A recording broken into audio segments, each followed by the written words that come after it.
Repercutindo aqui no jornal o fim do tarifaço americano para alguns produtos, agrícolas do Brasil. Vamos então entender essa decisão de Trump e sobre a suspensão. Eu converso agora então com Ronaldo Fernandes, analista da Royal Rural. Muito boa noite, bem-vindo, Ronaldo. Boa noite, Simone. É um prazer estar aqui de novo. Na semana passada, o Brasil deixou então de receber aí as tarifas adicionais, aí aquela tarifa adicional de 10%, agora 40%. Todo mundo comemorando, o setor comemorando, decisão que é retroativa então a 13 de novembro, não é, Ronaldo? Trump cita a conversa que teve então com o presidente Lula, o início então das negociações, mas por trás disso tudo, nesse recuo, ele pensou mais foi na inflação americana? É isso que tem se colocado, viu, Simone? Toda hora que você liga uma TV do Jornal Aberto, aí você vê imagens do Mauro Vieira com o Marco Rubio, colocando ali na conta do governo. Foi uma negociação do governo, foi uma estratégia do governo, mas na verdade não foi bem isso. Foi a inflação americana. E uma prova que nós temos disso foi o encontro do Trump com o presidente de Nova York, que todo mundo esperava que fosse um embate, porque o Trump fazia declarações abertas, explícitas, agressivas até em alguns momentos contra o prefeito, o presidente não, contra o prefeito de Nova York. E como o prefeito ganhou com a margem muito boa, ou seja, mostra que a popularidade dele está muito boa, o Trump abriu mão dos embates, abriu mão das críticas e foi lá dizer que não, a gente concorda mais do que eu imaginava. Então isso mostra, comprova que foi uma ação política do lado dos Estados Unidos, porque a inflação americana está aumentando, o preço para o americano do alimento, da energia, está ficando mais alto com esses tarifaços. Então, Trump retira essas tarifas por um movimento interno, não tem muito a ver com a diplomacia brasileira.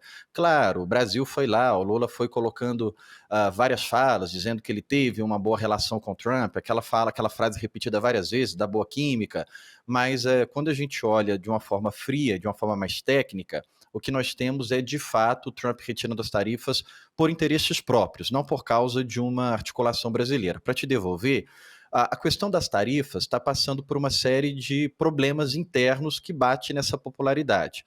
A primeira foi o Senado ali votar para acabar com a emergência, porque para o Trump ativar essas tarifas, ele tem que colocar o Estado em emergência. E aí mostrando que o legislativo já está fazendo campanha, porque ano que vem tem eleição de meio de mandato, e todo mundo está vendo que essas tarifas não estão pegando bem. Então ele está enfrentando esses embates que podem prejudicar o seu fim de mandato, os seus 2 últimos anos. E um outro ponto, que todo mundo sabia também que essas tarifas vão ter que cair de forma generalizada, é porque os Estados Unidos ele não exporta produtos, ele exporta moeda. O dólar é a reserva mundial de todos os países. Para os Estados Unidos continuar tendo esse controle da moeda global, ele tem que continuar mandando dólar para fora. E para mandar dólar para fora, só tem um jeito, que é comprar produtos. Você compra algum produto e troca isso pelo dólar. Ou então os países vão ser obrigados a pegar o seu dinheiro e ficar comprando dólar e ninguém consegue fazer isso a grande escala. A Argentina, por não fazer isso há muito tempo, a gente está vendo aí a dificuldade que eles estão tendo de reserva cambial. Então, as tarifas teriam que cair se os Estados Unidos têm o interesse de manter o dólar como a sua moeda universal e o controle na moeda. E agora chegou esse momento. Então, a gente está vivendo um momento que é de fato político, olhando pela geopolítica, é interesse americano, inflacionário, embora isso está sendo colocado na conta do governo brasileiro, Simone. Certo, Ronaldo, a gente viu aí em relação à carne bovina, ao café, o café arábica em específico, não é, Ronaldo? Agora a inflação, tudo isso que a gente está colocando, o café estava mais caro lá, a gente viu caindo, a carne também estava cara por lá. Agora, teve reação no mercado pós esse anúncio exatamente só para o Brasil, né? Teve essa reação no mercado? Bom, nós tivemos o primeiro efeito os preços de café e boi subindo. Até eu não lembro onde eu ouvi, alguém fez essa piada, falou: Lula prometeu que cumpriu, que a picanha está no preço do café, mas isso quando o café tinha subido lá atrás. E aí, por causa das tarifas, eles caíram. Mas um fato interessante é que carne, por exemplo, a gente começou a vender muita carne para o México, para outros países que não compravam carne do Brasil, e esses países começaram a comprar carne do Brasil nem para o seu próprio consumo, para triangular.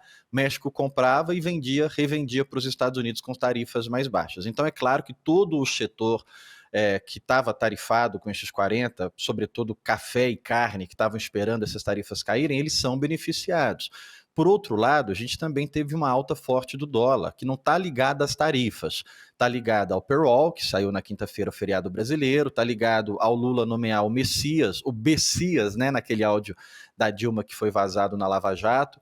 Isso tudo desagrada ao mercado e faz o dólar subir. Então a gente teve, de um lado, as tarifas caindo, que naturalmente já iam beneficiar esses produtos, e do outro lado, o dólar subindo, que também beneficia. Então, no mercado brasileiro, a gente teve dois fatores de alta para os preços de tudo que se exporta: carne, café, milho, soja, por causa da retirada das tarifas e também por causa da alta do dólar. No entanto, Simone, a gente tem que lembrar que antes dessas tarifas serem empregadas, o mercado vivia ali a sua relação de oferta e demanda. O que se tem agora é voltar para esse cenário. Vai demorar um pouco para a gente chamar de normal, mas agora a tendência é voltar para a normalidade, não é os preços seguirem subindo ad eterno, até porque café e carne são preços que batem também no brasileiro médio, né? Na grande nação como um todo, são preços que estão no café da manhã, são produtos que estão no café da manhã, no almoço. Então, quando esses preços sobem muito, é até um risco, porque o medo do mercado é o governo voltar a falar em controle, porque esse governo, em vários momentos, no primeiro Lula, na Dilma, quando os preços de café e carne, sobretudo, subiam, vinham aquelas sugestões de controle. Isso é péssimo para o mercado. Então, a gente vai sentir, sim, os efeitos de alta pontual. Depois, o mercado vai se ajustando conforme o quadro de oferta e demanda natural, respeitando todas as sazonalidades, Simone. Resolvida essa questão em relação à carne, né, ao café, mas se ainda tem negociação acontecendo, o vice-presidente da República, Geraldo Alckmin, falando que as negociações elas devem seguir, porque faltam produtos aí que precisam dessa remoção aí das tarifas adicionais aí de 40%, né, para as exportações aí do Brasil aos norte-americanos. A gente cita aí o pescado, enfim, o mel. E também eu queria falar para você, tem, né, um radar, outros assuntos que o Brasil pode colocar na mesa, né, as discussões, a gente vê aí o presidente Lula que viajou para a África do Sul, para Joanesburgo, né, por encontro do G20, que deve se considerar também em torno dos minerais críticos, elementos aqueles considerados essenciais aí para áreas estratégicas. Não é? Como é que você avalia os próximos passos, o que pode acontecer aí nessa pauta aí em relação aos minerais raros? Na última vez que a gente conversou aqui, eu recebi uma mensagem no Instagram, uma pessoa dizendo: Ronaldo, mas vocês estão falando muito de terra rara, todo mundo falando, não aguento mais esse assunto. Olha, infelizmente, para quem já está saturado, pode preparar aí, não fica achando ruim esse assunto não, passa a gostar, porque os próximos anos, esse é o tema que vai liderar a economia, que vai liderar a política, inclusive esse é o tema também que os Estados Unidos usa como motivo para retirar as tarifas do Brasil, porque o Brasil é o segundo maior do mundo em domínio de terras raras. A gente não tem uma grande produção, a gente não tem uma participação na mineração e nem no refino. O grande boom da questão é o refino, né? Quem consegue refinar. Mas quando você olha para território, o Brasil é o segundo. Primeiro a China, depois o Brasil. E aí os Estados Unidos têm muito interesse, inclusive é uma das situações que os Estados Unidos retira as tarifas e sem dúvida daqui a pouco você vai ver os Estados Unidos chamar o Brasil para dizer: olha, como é que eu faço aí para ter controle ou para ter participação dos seus minerais críticos, das terras raras. Agora um ponto, Simone, que a gente tem que observar é que no Brasil também é ano político no ano que vem, né? E isso os governadores vão estar chamando para si. A gente tem o Zema, por exemplo, o Caiado, onde Minas, Goiás tem uma quantidade interessante de terras raras, e os governadores que estão levantando essa bola. Olha, a gente já está com projetos aqui de mineração, projetos de refino até, então vai ser uma briga de política. Nos estados que forem oposição do governo e que tiverem esses minerais, vão usar isso como argumento político para saber se é eles que vão refinar. A gente não tem essa capacidade, é muito complexo, demora se levantar isso, mas um outro ponto também que vai impactar bastante, sobretudo no dólar, é que a China é a maior detentora, mais de 90% do refino é feito na China, e é esse produto que vai liderar essa nossa revolução que a gente já está vivendo, revolução de inteligência artificial, revolução de energia.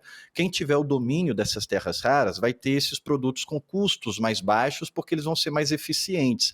E a gente está vendo o reflexo disso em todos os setores, como nós tivemos na semana passada os dados de empresas de inteligência artificial mostrando que elas demitiram muito mais do que contrataram, sobretudo empresas americanas. Então, enquanto os Estados Unidos está sofrendo esse baque de inflação, de tarifa, de competição por essas terras raras, a China está avançando cada vez mais. E a China está invadindo o mundo com seus produtos chineses. Então, o Brasil tem parceria com a China e está buscando novas parcerias. É isso que vai ditar o novo mundo, é isso que vai ditar a nova economia, que a gente já deve ter reflexo dela de 26, 27, isso fica cada vez mais intenso, Simone. Certo, Ronaldo Fernandes, analista da Royal Rural. Muito obrigada pela análise da semana, bom fim de semana para você e até a semana que vem aqui com o nosso Felipe Barcelos, viu? Para todos nós, até semana que vem. Um abraço. Tchau, tchau.